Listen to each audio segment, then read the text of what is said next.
Sziasztok, Loki szurkolók! Ez itt a Loki Section, remek mérkőzésen vagyunk túl a hétvégén. Én Macski Laca vagyok. Én pedig Bár Zalán, sziasztok! Szevasz Zalán! Szia, Laca! Na, nézzük is itt szépen sorjában ezt a mérkőzést. Bemelegítő részként úgy általánosságban mi volt az összkép neked erről a meccsről?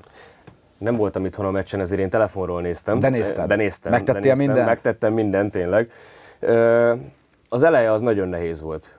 Ott azért nyomott a Paks rendesen, meg mi is kerestük a ritmusunkat, kerestük a helyünket. Jó sokáig nem találtuk meg. Igen. Viszont utána olyan szinten átvettük az irányítását a meccsnek, hogy a Paksnak nem sok köze maradt a meccshez, és igazából 1-0 szoros meccsnek tűnik, de ez lehetett volna 3 vagy 4 is.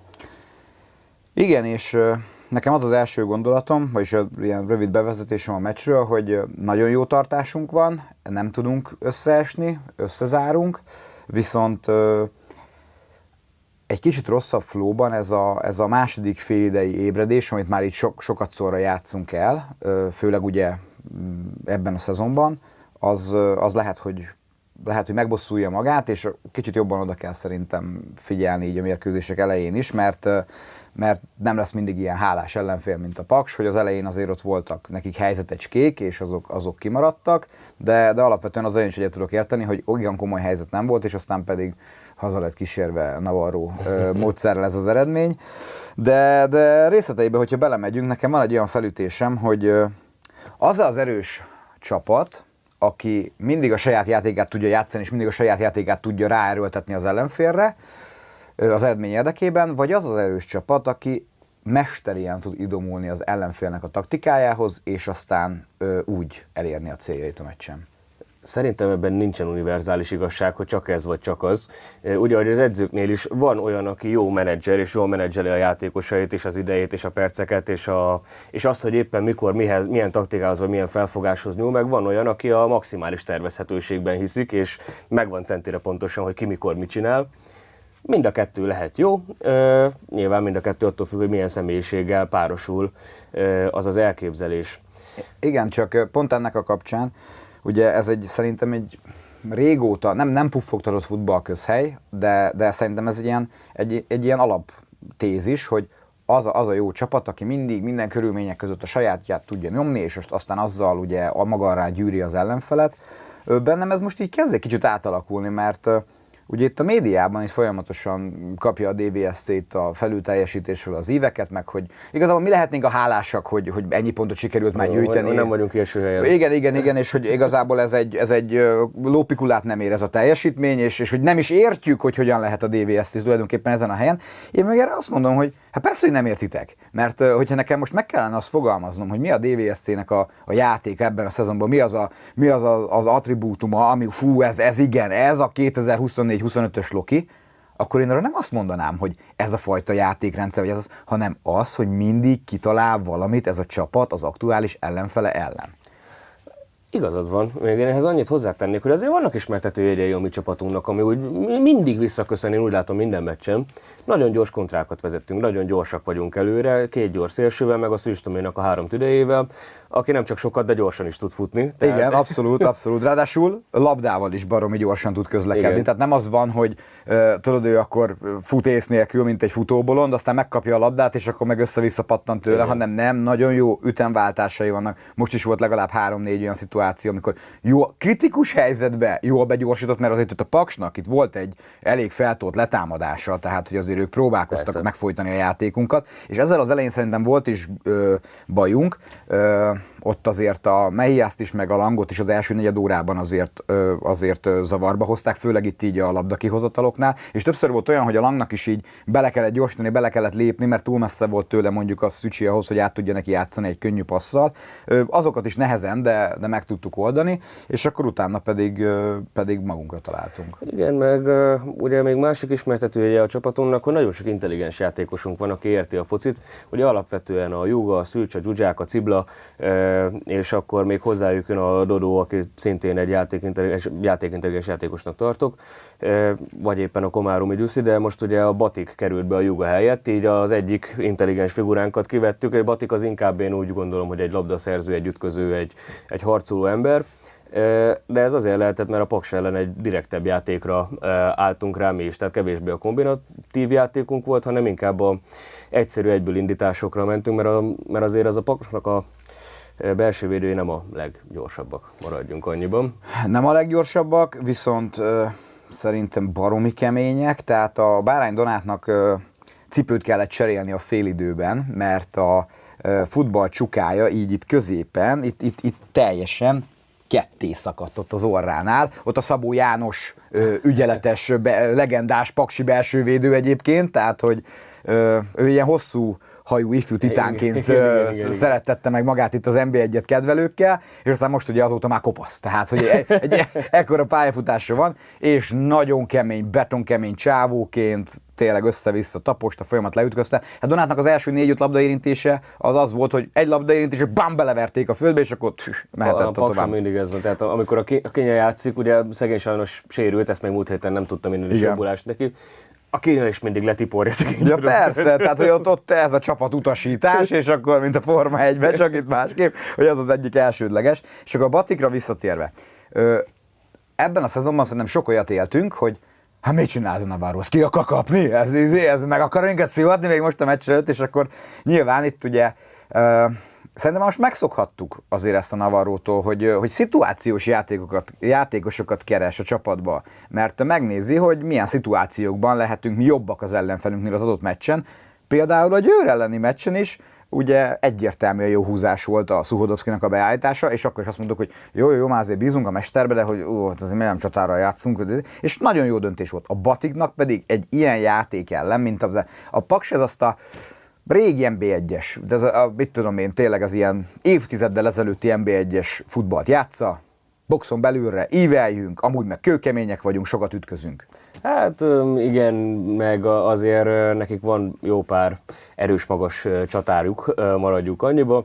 És ugye a Batik az nem csak most került be, úgyhogy előtte a Juga meccseken keresztül jó teljesítmény nyújtott, viszont ugye a játékstílusbeli különbség miatt most inkább a Batikra volt szükség a Paksán, mint a Jugára, mert a Juga az inkább okos, nyilván sok labdát szerez, de ő inkább a kombinatív játékban van, viszont a Paksnak erre a sok felívált labdájára az, hogy berakott Batikot a belső védők elé és az ő csatáraik elé, hogy feljelgesse kifele a labdákat, az nagy húzás, és nem először húzza ezt meg, mert a Fradi elleni 1-0-ás győzelmünknél akkor is ugye Juga helyett Batik kezdett abban a pozícióban, azért, mert a Pakson kívül a Fradinak van még ez a játéka egyébként, csak ezt sokan nem szeretik megegyezni, hogy a Rubikinnel a Varga Barna fejére ívelgették a labdákat hónapokon keresztül.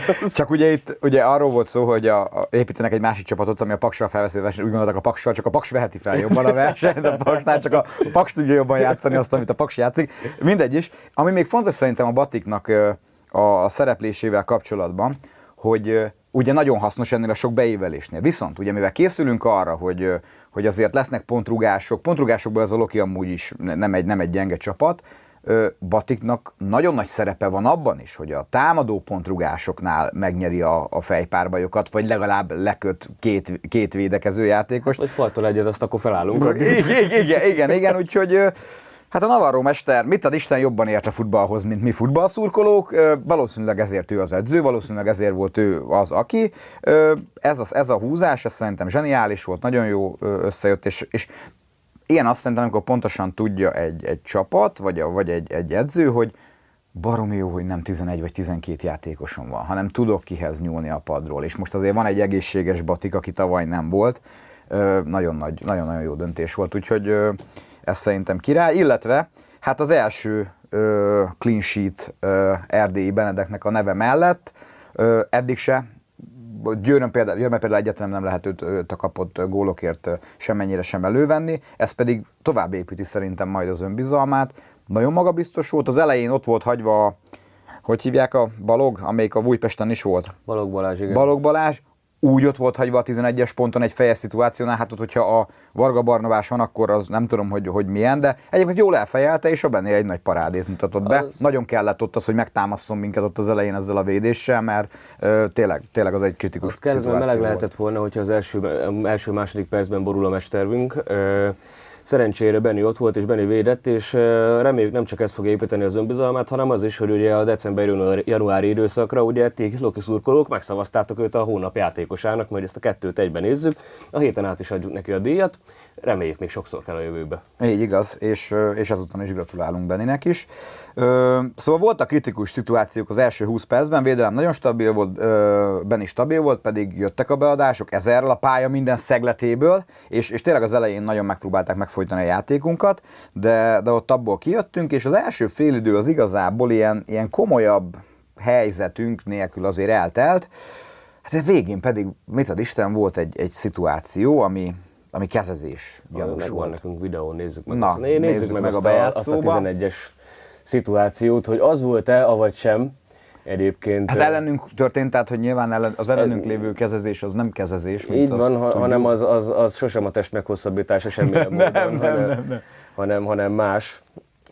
Ugye azért azt tudni kell, hogy ellenünk fújtak be ilyet, nem is egyet. Én egyébként úgy gondolom, hogy Gyerekek. te ezt még nem láttad így? Bohóckodunk. Figyelj, innen lesz jó. Mivel az összefoglalóban nem sikerült betenni, ezért ugye a helyszínen nem láttam, mert teljesen a másik kapunál voltam. Még egyszer nézzük már meg így, az köszi Ati. Tehát igen, tehát hogy ez test előtt volt, és ugye semmi. Igen, és egyébként, hogyha nem kezelből, akkor Mellias vagy Dodó elé esik. Hopp. Tehát ez a leszorító, tehát ez az a szituáció. Igen, és majd oldalról nézd meg a következő kamera, ez. Tehát... Olvastam én a Sporinak is erről, ugye nem láttam, és akkor most ezt kinyitom ezt a beszélgetésnek, ezt a dimenzióját. Tehát helyszínen ugye ebből, főleg, hogyha másik kapunál van, semmit nem érzékeltünk. Mi akkor nem veszük elő a telefont, meg nem nézegetjük, nem volt ehhez kedvünk. Viszont az összefoglalóból ki van hagyva, a rövidből. Gondoltam, hogy megnézem a hosszú összefoglalóba esetleg ennek a kikoszkás. Nem nagyon lehetett ezzel foglalkozni, és egy csomó egyéb szituáció sem volt benne. A Komáromi Gyuszinak a lövése ott az első megadott gól után, aztán amikor lekészítette gyönyörűen a Szuhónak, az sem volt benne. Kik vágják ezeket a műsorokat? Tehát, hogy nem, egyszerűen ezt nem gondolják át, hogy ezek érdemesek lennének legalább egy hosszú? Nekem édesapámmal sikerült egy olyan összefoglalót megnéznem a Diós Győr meccsről. Nem volt benne az egyenlítőgól. Nem volt benne a Diós Győr egyenlítőgól, és nem az, hogy az nem volt benne. A Diós Győrnek a 20 valamennyi kapura lövéséből egy se volt benne, csak az, hogy a Győr nyomott. Na mindegy, ezt zárjuk. Igen, tehát hogy ez viszonylag fura. Jó, tehát most megtanultuk, hogy ez ellenünk ez nem kezezés. Tehát, hogy amikor nekünk történik egy ilyen, akkor tehát akkor ellenünk befújják, de nekünk a mi javunkra ez nem kezezés. És Pori oldalon is azt írták, hogy ez jó döntés volt. Jó, legyen, én elfogadom, hogy jó döntés, de akkor a jó döntéseket a Loki hasonló eseteiben is hozzák meg, és legyen ott is jó döntés, mint ahogy itt is legyen jó döntés, vagy ha a Lokinál a rossz döntést hozzák meg, akkor hozzák meg másnál is a rossz döntést, mert így lesz transzparens az egész, és így lesz következetes az egész. Vagy kereszteljük el, hogy akkor ez kezezés, és akkor minden, ami ilyen szituáció, az legyen kezezés. Vagy legyen akkor ott kinyomtatva vagy legyen egy fájl, ami a barban is, hogy kezezések, és akkor oké, megnyitja, ez hasonlít, akkor legyen az, de hogy valami ezzel történhetne. Nem mondom, hogy egy az egyben olyan volt, mint a Batiké, mert nem. De hogy ez itt, én azt hittem először, mikor leírásban olvastam, hogy így pattant a kezére, mert ha így pattant volna a kezére, akkor azt mondom, hogy jó, hát ha nem a kezére pattan, akkor a testére pattan. De így. Lehet mondani rá, hogy futómozgás, de nem futott ugye, hanem egy helyben állt. Mindegy, én most nem szeretnék annyira ebbe beleállni. Nyertünk úgy, hogy akkor kevesebbet. Ez a Loki Section egyik alapértéke. Ha nyerünk, akkor nem annyira bírózunk, bármi is történjen. Igen, ennek ellenére ez nem azt jelenti, hogy olyankor jó volt a bíró. Igen, hanem azt jelent, hogy megpróbálunk a jobb dolgokkal foglalkozni, de még lesznek gyanús bírói esetek ezen a mérkőzésen is. Pedig egyébként a Berke Balázs volt a bíró, akit én rengetegszer dicsértem már itt. És nem hallgatja, nézd meg. Nem volt képes befújni. Hát nem is az, hanem az, hogy őt meg a Varszivatja állandóan, de továbbra ő volt a múlt héten a Diós Győr Kisvárda. Igen. Kétszeres szabálytalanság. Kétszeres szabálytalanság, ugye, így van. Igen, ott ugye megtanultuk, hogy az, amit eddig életünkben tudtunk eddig, hogy ahonnan elkezdődött a szabálytalanság, ott történt, és akkor odáig fújják vissza. Ez most már tudjuk, hogy nem, mert hogyha van közben egy második szabálytalanság, és akkor az számít. Kíváncsi leszek rá, hogy legközelebb lesz egy ilyen, akkor így lesz-e? Egész flexibilisek a szabályok itthon. Tényleg nem kérünk sokat, csak transzparenciát, átláthatóságot és következetességet. Robogjunk is tovább, én azt mondom, ezen a kérdéskörön.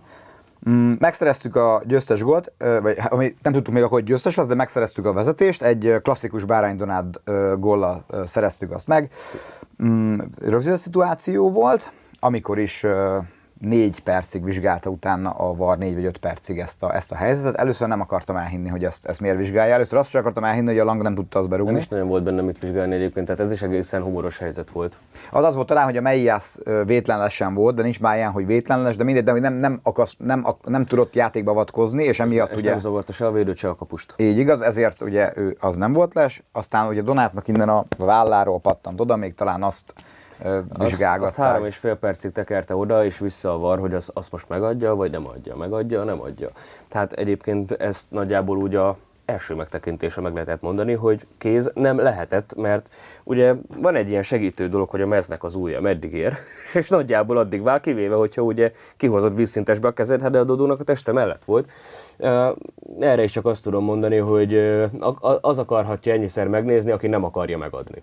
Annyiszor próbált neki visszajátszani, és ugye a Berke Balázsnak nem mondom, hogy a védelmében mondom, mert én aztán nem fogok itt itthon senkit ebből a játékvezetői testületből megvédeni, de hogy ő az ki van szolgáltatva. Igen. Tehát nyilván ő hozott egy döntést a pályán, aztán ő csak azt látja, amit visszajátszanak neki. Tehát, hogy ő annyit tud max mondani, hogy vidd már előrébb 2 másodperccel, de hogyha hát kiragadják azt az egészet onnan, tehát, hogy baromi nehéz, és én amit gyűlölök a VAR-ban, ez a 4 perc töketlenkedés, tehát, hogy kétszer kell gólörömöt tartani kvázi, mert annyira izgulsz ott az első öröm löket után, hogy végül megadja vagy nem adja, hogy újra kell utána örülni. Nyilván jobb kétszer, mint egyszer se, de akkor is ez egy ilyen érdekes szitu.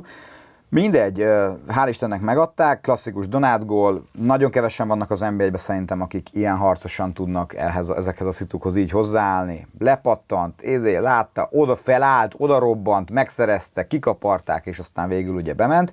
Utána pedig ugye szinte rögtön a középkezdésből rá is rúghattuk volna a másodikat.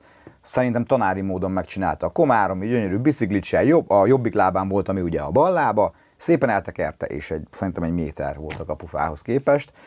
És utána folyamatosan jöttek még a helyzeteink, a Paks azért nyilván szeretett volna egyenlíteni, és időről időre többet kockáztatott azért az egyenlítésnek az érdekében.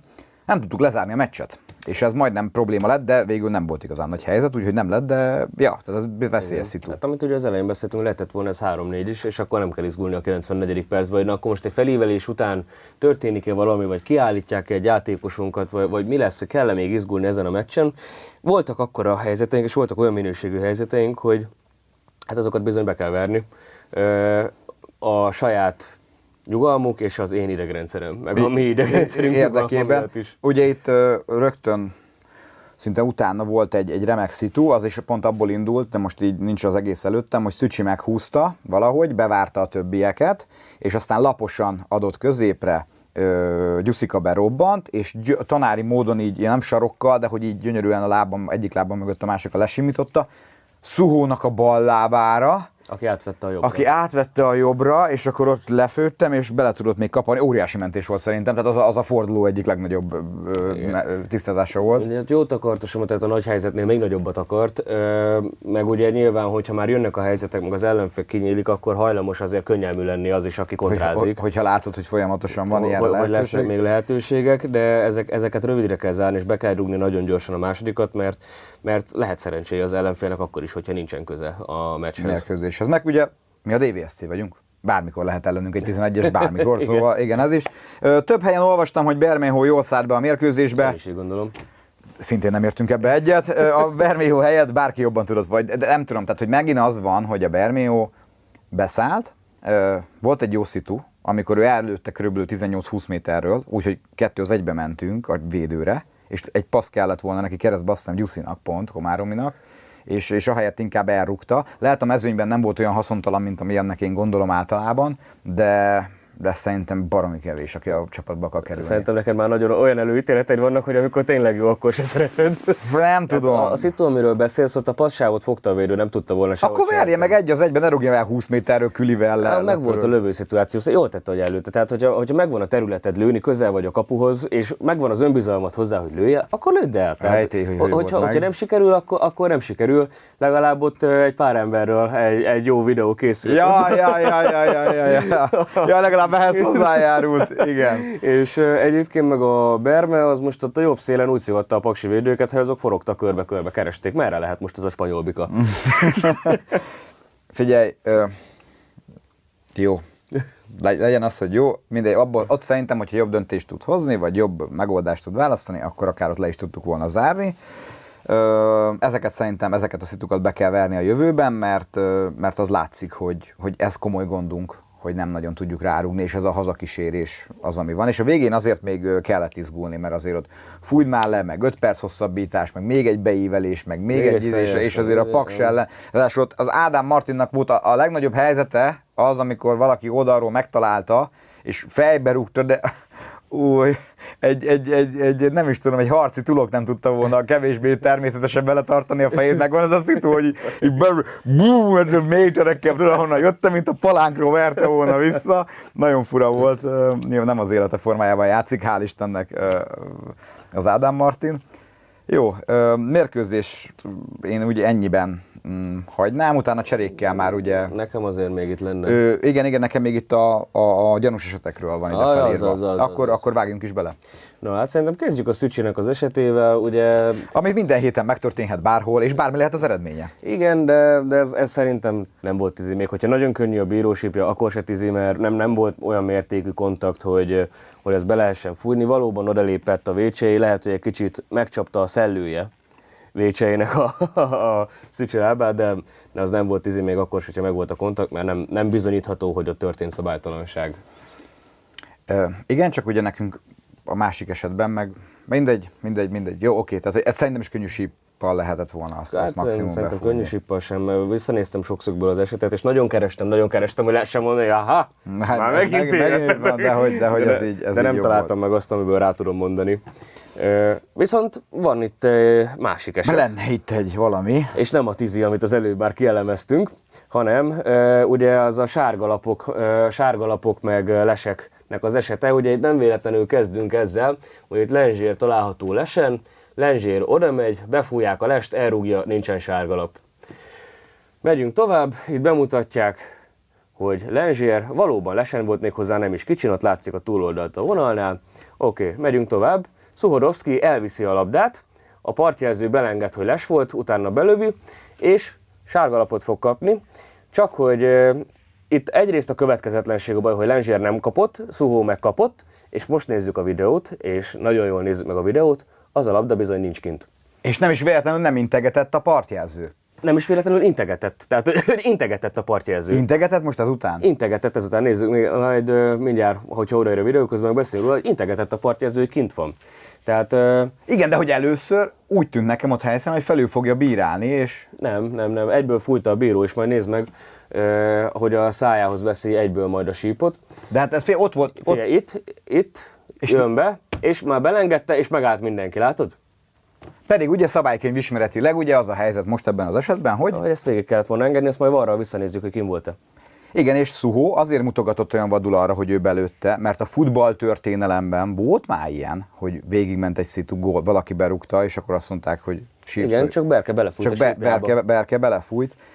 Ez itt egy Berke Balázs hibának szerintem ez itt befér. Ez már a második mérkőzés befolyásoló hiba, és megint pont a Loki kárára 2. Hát mit ad Isten, basszus? Igen, és akkor ezzel szintén el lehetett volna zárni a mérkőzést. Szerintem ezt én... Itt ilyenkor mi történik? Tehát, hogy ilyen helyzetben a VAR nem szólhat közben? Nem, mert külsőre? A bíró lefújta, tehát hogy megszakadt a játék, lefújta a bíró. Hogyha mi lehetett volna a jó, tehát mindig azt mondjuk, hogy ez így szar volt, mi lehetett volna a jó megoldás? Tehát egyfelől a partjelzőnek nem kellett volna integetni, hiszen a lába előtt történt a szituáció. Megvárja a szituáció végét, hogy a Szuhó 2-1-be lett volna szerintem a Gyuszival, ott 16-oson belül, gól, nem gól, bármi lesz, és akkor utána belengedi, hogy bedobás van arra, csak mivel zicser szituáció, ezért végigengedtük.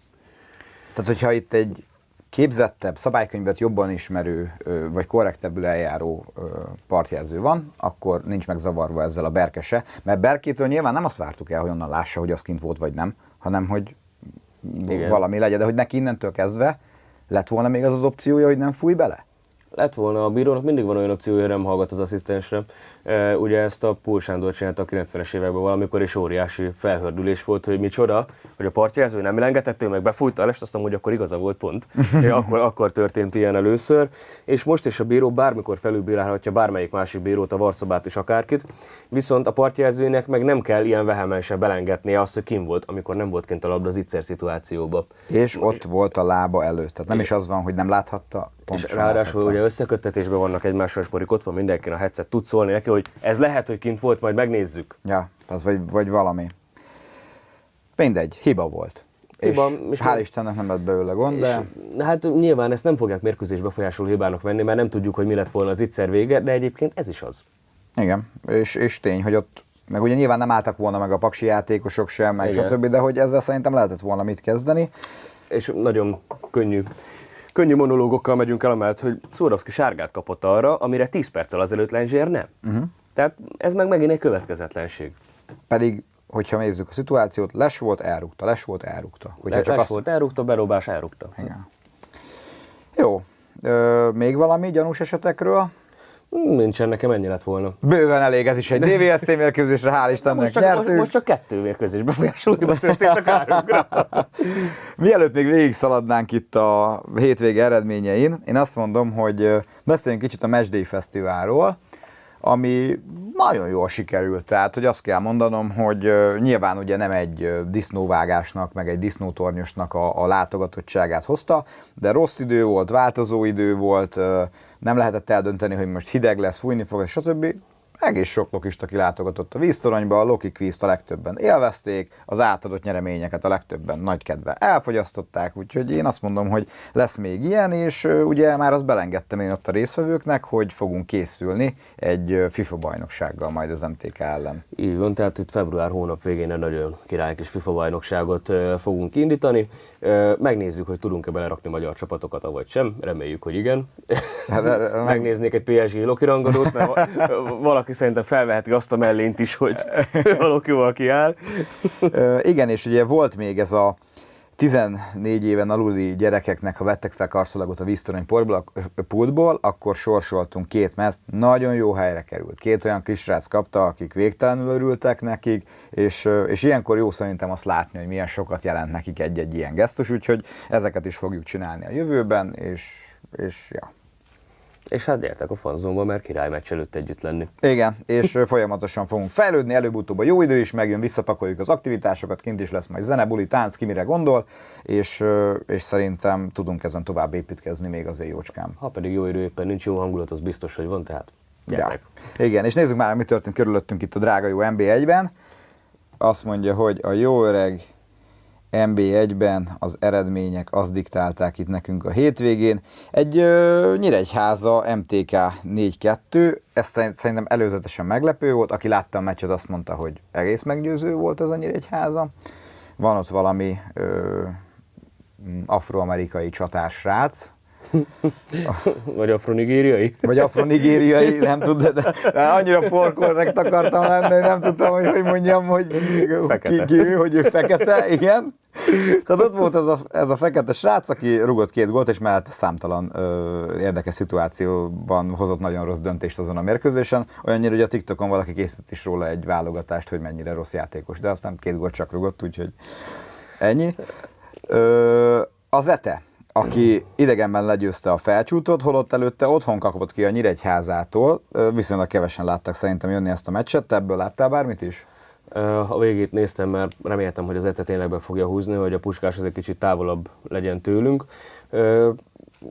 Egyébként nem lep meg, mert az Etét azt nagyon sokan mondják, hogy egyébként nem rossz focit játszik. Igen, és ez a dél-amerikai légiós sereg, ez egészen jó vizek fele húzza az Zalaegerszegélyeket, mondtam, hogy a Nyíregy is amúgy egy jó flowban van. Igen, és ott beszélünk róla, hogy meg kikerültek ebből a nehéz helyzetbe. Örökrangadó, Ferencváros, Újpest, hát nem néztem belőle egy kumma percet sem. Én nem szoktam ezekre úgymond várakozással tekinteni, hogy ez most egy fantasztikus mérkőzés lesz, 3-0. Egyedül annyit láttam belőle, azt is ilyen reelsbe kitéve, hogy Dárdai Pali milyen korrekt egyébként. Tehát ott az biztos te is hallottad, hogy hát persze, hát hogy az elismerésre méltó, hát arra a szintre kell eljutni itt minél több magyar csapatnak, ahol most a Ferencváros található, mert hogy egyelőre ők nagyon nincsenek ezen a... Reméljük még új ideig nem is lesznek. Vagy legalább egy hétig biztosan. Igen. Loki Paksról beszéltünk. Diósgyőr az Etóval játszott szerintem egy értékes döntetlent amúgy, mert a Diósgyőrnek jelenlegi szituációban a listavezetővel játszani és egy pontot szerezni még otthon is, Kongó lelátók előtt a szurkolói bolykott miatt, már szinte nem csak az ultrák bolykottának, hanem az egész stadion, ez szerintem nagy fegyvertény. Ráadásul úgy, hogy kihagytak egy büntetőt. Az Etó. Igen. És hát azért azt sem felejtsük el, hogy ez azért nem olyan meccs volt, hogy a Diósgyőrnek volt egy helyzete belőtte, hanem statisztikát láttam, a meccset nem, hogy azért a Diósgyőrnek is volt egy 1.30-as XG-je a meccsen, tehát hogy voltak helyzeteik, és statisztika alapján egy kifejezetten élvezetes meccsnek tűnik nekem, amit a Diósgyőr játszott a Győrrel. Én szurkolok nekik, hogy találjanak majd magukra, és csak a Loki ellen kapjanak ki. Igen, még a Diósgyőrről egy percet, hogy bár ez szerintem még így a kontextusában is vizsgálva egy jó eredmény, abból kiragadva meg szerintem pláne lehet jó. Érik ott az edzőváltás valószínűleg, és csak van debreceni vonatkozás, hogy debreceni edzőt hirdettek oda be. Ugye azóta már tudjuk, hogy a Nestor El Maestro nem lehet, mert ő a jó öreg megmentő Nestor, ugye megint hova vitték? A tök utolsóhoz a Szaudi Ligába, mert ugye azt mondták, és már hozzánk is mikor jött, akkor az volt a duma, hogy neki ez a specialitása. Hogy de nem vágod, vagy nem beszéltünk erről? Nem. Hogy ő az ilyen kieső csapatokat nagyon rövid idő alatt, nagyon jó eredménye fel tudja rázni, ugye itt a szerb vehemenciájának, meg motivációjának köszönhetően valószínűleg, és kirángatja abból a szartvágott kerék szituációból a csapatot, és hogy már hozzánk is úgy jött, hogy előtte volt, akit így megmentett, nálunk ugye levizsgázott egész jól, és akkor most a Szaudi Ligában gondolják úgy, hogy majd a Nestor megmenti. Viszont ugye a Srdjan Blagojevicsnek is felmerült a neve, és őt pedig kifejezetten nem javasolják, hogy ilyen klubhoz kerüljön, ahol rövid távon kell eredmény, mert hogy ő egy építkező stílusú edző, akinek fontos az, hogy legyen egy nagyon kompetens játékos kerete, és hogy ez sokak szerint nem áll rendelkezésre Diósgyőrnek. Hát meg azért azt se felejtsük el, hogy a DVSC-nél ő azért alkotott valamit, utána elment a Partizán Belgrádhoz, és hogyha egy karriert nézünk, akkor a DVSC Partizán Belgrád után nem a Diósgyőr jön, hanem valami legalább Partizán Belgrád méretű klub. Nem tudom, én nem gondolom reálisnak azt, hogy Blagojevic lenne a Diósgyőrnek. Egyrészt azért, amit te mondasz, meg másrészt a saját gondolatmenetem miatt sem. Kisvárda pedig otthon a keleti rangadón, az NB1 keleti rangadójának Kazinc Barcikát tudta megverni 1-0-ra.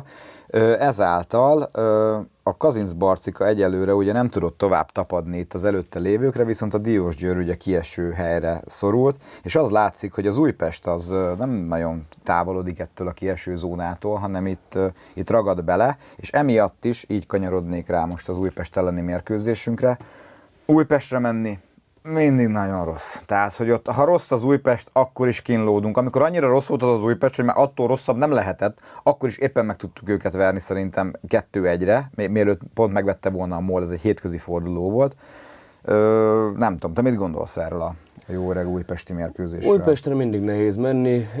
Ugye Újpesten nem sokszor nyertünk, de mostanában az elmúlt években kétszer is sikerült, azt hiszem, mostanság. És remélem, hogy összejöhet most a harmadik is. Hát azért jó játékosai vannak az Újpestek, azt nem mondom. Egyénenként jók. Ugye ez a portugál légió, ez mindegyik jó pedigrével van. Én úgy látom, hogy ez az Újpest ez egyelőre még nem funkcionál csapatként. És még keresik azt az összeállítást, ahol jók lehetnek, meg keresik azokat az embereket, akik fel tudják rászni ezt a csapatot ugye játékosként, mert fontos, hogy meglegyenek ezek a fajta vezéregyéniségek az Újpesten belül, és én még egyelőre nem látom, hogy kik ezek, és még most nem is szeretném egy darabig észrevenni őket. Igen, és tehát, hogy akkor itt egy olyan szitut látunk most, amiben az Újpest nagyon könnyen bele tud keveredni, hogyha mögötte esetleg a Nyíregyháza vagy a Diósgyőr is győzelmet ünnepelhet, akkor ők egy ellenünk elért mondjuk nem túl jó eredménnyel, akkor megszakadnak, és akkor ott utána már tényleg ketté tud válni egy kicsit a tabella, vagy igazából 3 részre lassan, első, harmad, középső és itt a kiesés elkerüléséért harcolók, ami szerintem meglepő, így azért február közepére, hogy ekkora szakadás legyen. Viszont az Újpest, tehát hogyha arról beszéltünk, hogy a Loki mindig alakít valamit a játékán ahhoz, hogy vagy Navarro mester így alakítja az aznapi taktikát, hogy megpróbálja feltárni és hozzáidomítani az ellenfélnek a képességeihez, játékához a sajátunkat.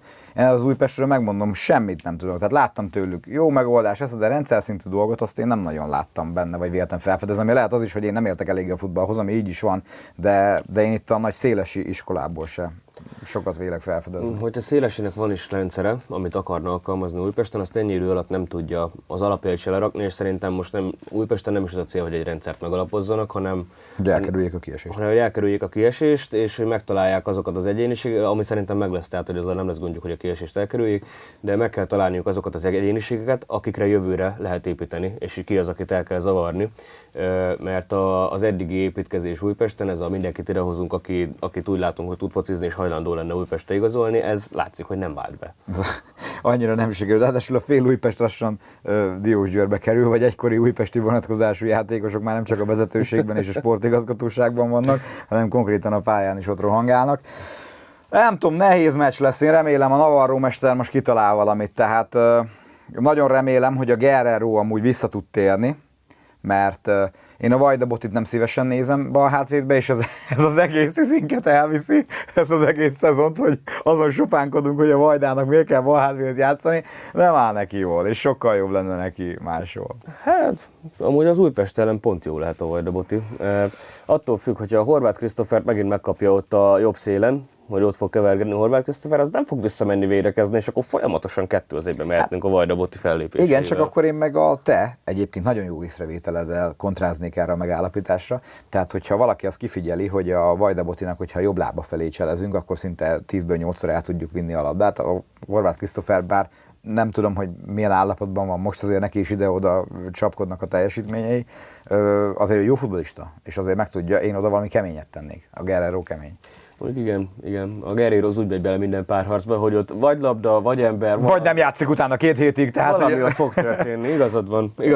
Igen, és én ezért ezt így kivenném, viszont ha már itt így a Vajda Boti és az örökös bal hátvéd passz, meg ilyenek, tehát hogy nem szeretném, hogy ő belőle egy következő Ferenc Janni legyen például. Nem, nagyon nem.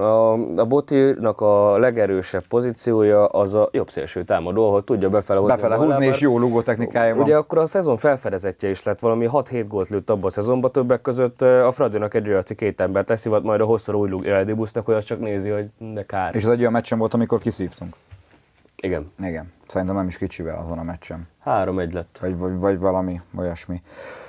És igen, viszont újpesti mérkőzéssel le fog telni Kocsis Dominiknak a 4 mérkőzésről szóló eltiltása. Tehát most még nem leszünk gondban, vagyis hát ez egy édes teher, de úgy mehetünk neki majd a szintén Zete elleni nagyon egyébként nehéznek ígérkező idegenbeli összecsapásnak, hogy a Kocsis visszatér. Van egy remeklő, nagyon jó teljesítmény nyújtó gólokat, szerző gólpasszokat adó Komáromink, és akkor még mindig ott van a Vajda Boti kérdés, hogy akkor ki fog... Meg Cibla Flória fiatal percekkel. Meg ott van Cibla a fiatal percekkel. Aki tehát, szintén nagyon jó teljesítményeket nyújt. Akinál szintén nincsen probléma, így van, tehát 4 játékosunk lesz a 2 posztra. Te mire szavazol? És még ott van a kedvenced is, 5-nek. Melyik kedvencem? Hát a Berme. Én vele nem számolok. Tehát abban a percben, hogy Kocsis Dominik visszatér, szerintem a Bermehónak edzése. Viszont amúgy nem akarom bántani, biztos rendes srác, meg azt mondják edzésen ő a legjobb focás. Tehát azt mondják, hogy a kispályán, meg ilyen kis mozgásoknál imádja mindenki. Hát de figyelj, lehet meg kell hívni jövőre mesdélyes tornára. A Kocsis Dominikra is nem olyan régen még azt mondtuk, hogy edzés király. Igen. És aztán az ősszel meg kiderült, hogy tök jó. Bermehóról is lehet kiderül jövőre. De még nem derült ki. Igen, de most ennek a 4 játékosnak, aki egyértelműen jobb nála, ne roncsa szerintem, szerintem ott ő kiikszeli magát ebből. Tehát, hogy 4 játékos kell majd, és nálad ki a top 2? Ki az, akivel te játszhatnád így? Figyelembe vehetsz bármilyen szempontot. Tehát, hogy szerinted mi lenne a lehető legjobb opció? Cibla és Komáromi. Nekem. Vagy Cibla és Vajda. De most jelenlegi körülmények között Cibla és Komáromi azért, mert Vajda nagyon régen játszott jobb oldali támadót, és de szerintem neki kéne egy kis idő, hogy akklimatizálódjon ahhoz, hogy megint ott van. A Komáromi ez egy taktikailag nagyon érett, nagyon gyors, nagyon technikás játékos, akinek ahogy jön az önbizalma egyébként úgy egyre jobb teljesítmények jönnek tőle. Igen, és És egy nagyon fontos dolog, bocsi, hogyha megszakítottam a gondolatmenetet, de eszembe jutott egyből a Komáromiról, hogy azért a Komáromi az 23 éves az a csávó. Tehát ha jól tudjuk, akkor Mariborban őt nem nagyon fogják itt marasztalni.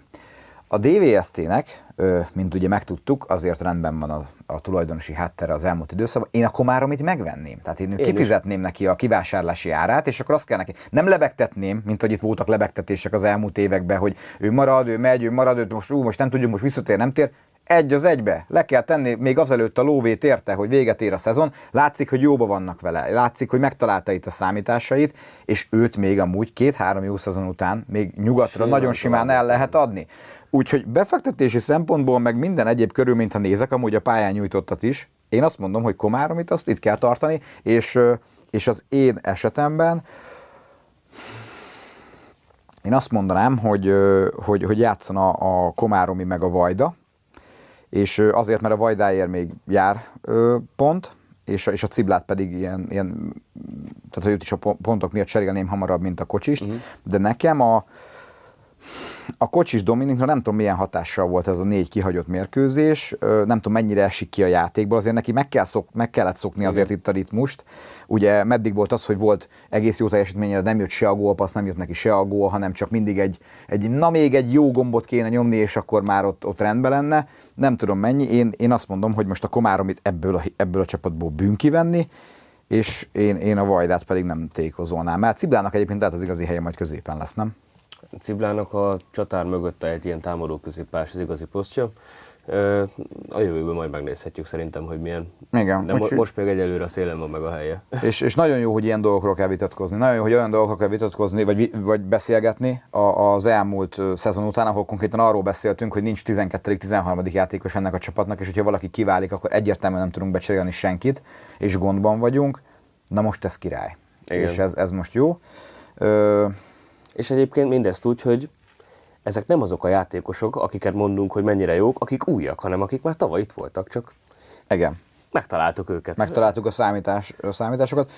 Amúgy még, hogyha már itt az újakra vissza, meg a védekezés, a csapat teljesítményre, ez a Meijes, ez nagyon jó lett. Tehát iszonyatosan gyors, jól tud beállítani. Az első 2 meccsen lehet elüldöztem volna egy furkósbottal bárhova azt is, de azóta óriásit fejlődött. Aki figyeli az arcokat a mérkőzés lefújása után, amikor kijönnek a táborhoz ünnepelni, ezek együtt is jól érzik magukat ezek a srácok. Tehát itt nagy összemosolygások vannak, egymásnak gratuláció van, ez egy baromi jó öltöző, egy baromi jó közeg, és ki tudja, hogy milyen dolgok várnak még ránk idén. Na, valami ehhez a szép gondolathoz? Szerintem annyira gyönyörű volt, hogy ez már nem kell semmi. Csak egy gyűrűt kell adni hozzá. Kvíz. Új kvíz formátumot hoztunk, vagy még van valamit ide? Nem, nincs. Jó, szuper, kvíz egymásnak.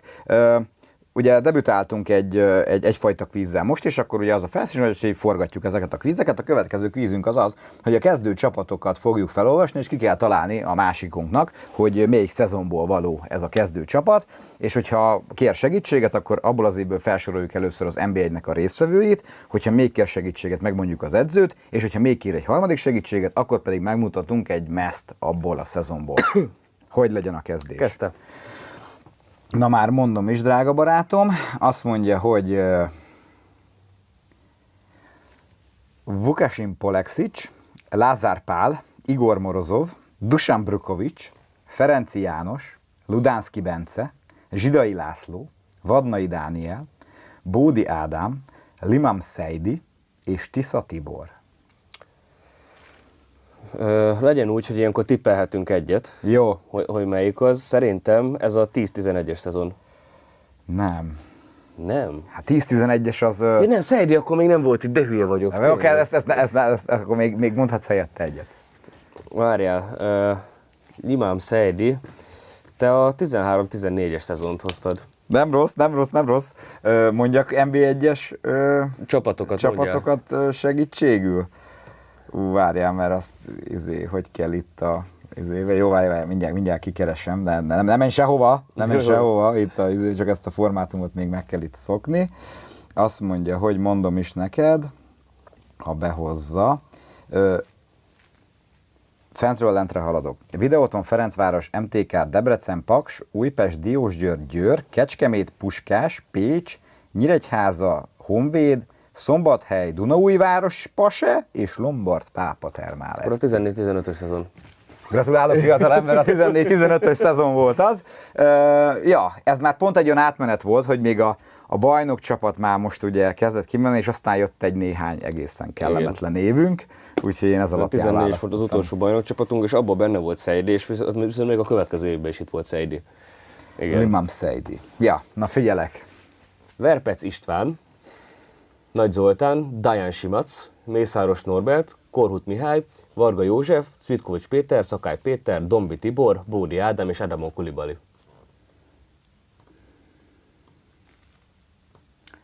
Daján Simac.